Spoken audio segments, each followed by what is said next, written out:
Carnales de Soundcheck, nos encontramos en un momento de lujo. Un gran artista tiene un material discográfico como solista. Estamos acostumbrados a verlo en una excelente banda como lo es Porcupine Tree. Ahora, bueno, con su material Insurgentes, tenemos la oportunidad de platicar con Steven Wilson. First of all, it's an honor to have you here. Thank you very much for the time of this interview. My pleasure. Good to be here. So this album, Insurgentes, I mean, the name for us it's really common because of the avenue, because of the story of the country. Why did you decide to put Insurgentes as the name of your album? It's a long story. I'll try and give you the short version. Basically, the album was recorded internationally. In fact, one of the things that I wanted to do right at the beginning was to travel all over the world making the record with a filmmaker and a photographer, which is what I did. And top of the list of places that we wanted to come to film was Mexico. Now, when you drive around Mexico City, you're never far away from a sign saying Insurgentes. And originally I didn't know why. I mean, I had no idea why. And so I asked, and it was explained to me, you know, it's the longest street. I think it's the longest street in the world. The longest street in the world. Right, yeah. But it had already kind of, that word had already kind of imprinted itself on my brain, you know. And I like the word, and I like the kind of poetry of the word, but most importantly, I like the fact that Insurgentes, literally meaning insurgents or rebels, kind of seemed appropriate for me because, in a way, the way I choose to make music, the way I work within the music industry, is quite unusual. It's quite, not rebellious in a way, but it's certainly outside of the mainstream. So the title seemed somehow to be very appropriate for the whole way I've chosen to conduct my musical career. Now you told me that you plan to do this album in different parts of the world. After that, how do you feel the result? It was better than you expect? I don't know if it was better. It was certainly different, and I tell you, it was a lot more fun.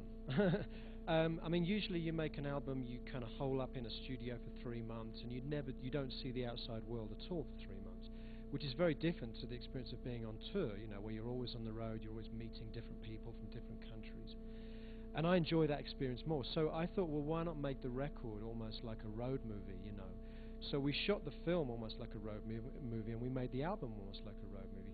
I don't know if it's better, but it was certainly more fun, and it certainly has a very different kind of cosmopolitan international flavor to it, which I'm very happy about. Now listen to the album. You make a great balance between aggressive sounds and really quiet sounds. How hard is to find that balance?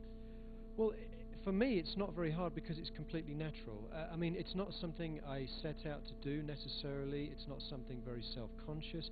It just is the way I like to make music. You know, without getting too sort of pretentious about it, we all have those different sides to our personality, don't we? We all have the kind of aggression, and we have the moments of serenity and calm. So for me, it seems very natural that the musical expression or the creative expression should kind of mirror that kind of, you know, paradox, if you like. I don't understand why. I mean, for me, it's quite boring just to make heavy music all the time or to make mellow music all the time. I enjoy the kind of the juxtaposition of both elements. Always have. Now, some people say that you're an artist of progressive rock. Are you agree? Are you disagree? Do you feel that your music is not exactly progressive rock? It depends. You know what? Everyone who uses that word has their own idea about what progressive music is.